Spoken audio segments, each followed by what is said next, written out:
Kita bersatu di dalam doa.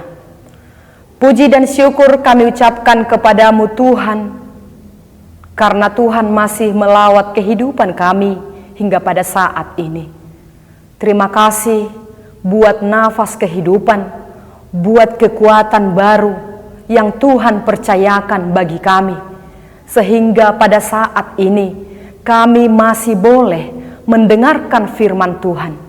Untuk itu Tuhan, berkatilah kami, berikan hikmat dan pengetahuan sehingga kami boleh memahami firman Tuhan dan melakukannya di dalam kehidupan kami sehari-hari. Dalam nama Tuhan Yesus kami berdoa dan mengucap syukur. Amin. Saudara-saudara yang terkasih di dalam nama Tuhan Yesus Kristus, firman Tuhan yang menjadi renungan buat kita pada pagi hari ini tertulis dalam kitab Matius 19 ayat yang ke-30. Beginilah firman Tuhan. Tetapi banyak orang yang terdahulu akan menjadi yang terakhir, dan yang terakhir akan menjadi yang terdahulu. Saudara-saudara yang terkasih dalam nama Tuhan Yesus Kristus, nats kita hari ini merupakan lanjutan dari perikop percakapan Tuhan Yesus dengan seorang pemuda kaya yang menanyakan kepada Tuhan Yesus bagaimana cara memperoleh kehidupan yang kekal dan apa upah mengikut Tuhan Yesus Kristus. Saudara-saudara, Yesus memulai dan menjawab pemuda tersebut dengan menetapkan standar kebaikan dan menyarankan agar menaati semua perintahnya. Di dalam Matius 19 ayat 30 ini juga ditekankan bagaimana kita untuk beroleh keselamatan, untuk menjadi pengikut Kristus, dan untuk menjadi orang yang tetap bertahan di dalam iman. Saudara-saudara yang dikasihi Tuhan Yesus Kristus, keselamatan manusia bukan ditentukan oleh berapa lama kita telah menerima Tuhan Yesus itu sebagai juru selamat kita, tetapi ditentukan oleh konsistensi kesetiaan dan kesungguhan hati kita mau mengerjakan keselamatan itu, yaitu dengan melakukan segala kehendak Allah dalam setiap jejak langkah hidup kita. Saudara-saudara yang dikasihi Tuhan Yesus Kristus, orang yang lebih dahulu mengenal, mengikut, dan percaya kepada Kristus tidaklah menjadi jaminan bahwa dia akan menerima keselamatan dari Tuhan Yesus Kristus.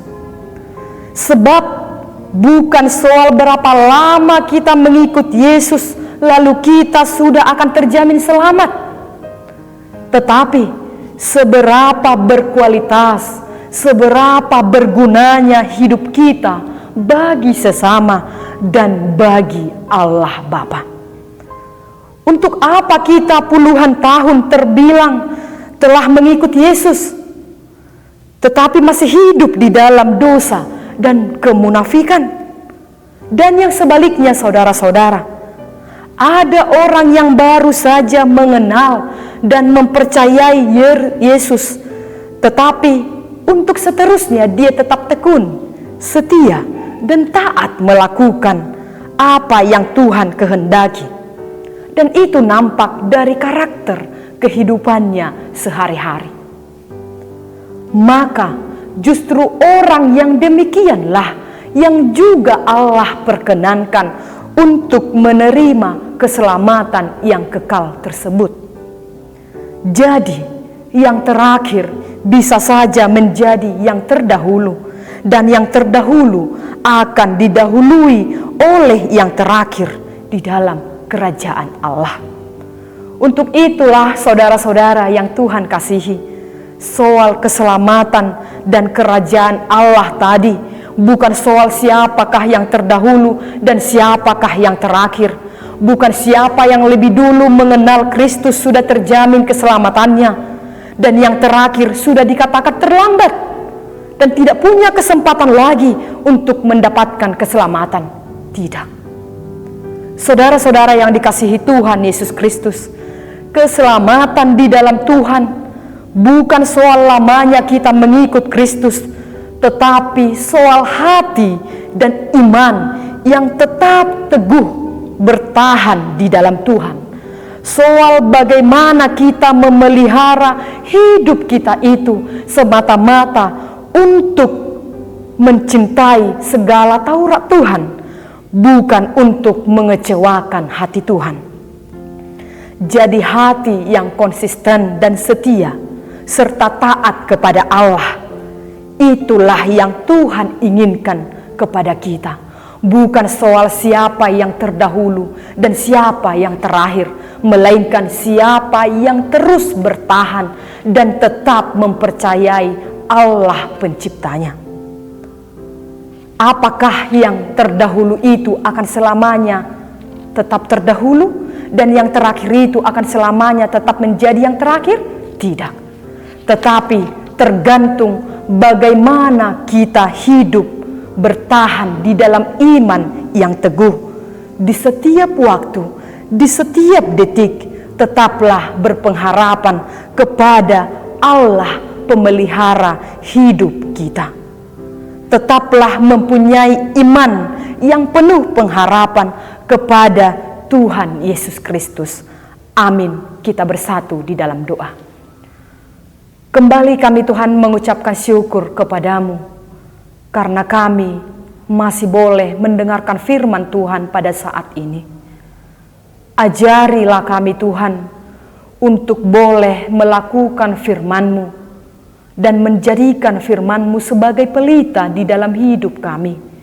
Karena tanpa pertolongan Tuhan, kami tidak dapat melakukan apapun di dalam hidup kami.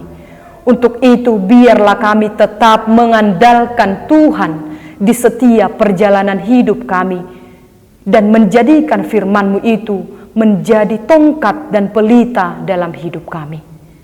Tuhan Yesus yang baik, kami serahkanlah perjalanan hidup kami ke dalam tangan pengasihan-Mu, karena Tuhanlah pemegang kendali hidup kami.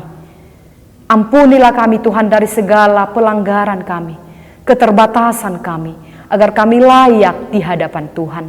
Dalam nama Tuhan Yesus kami berdoa dan mengucap syukur. Amin.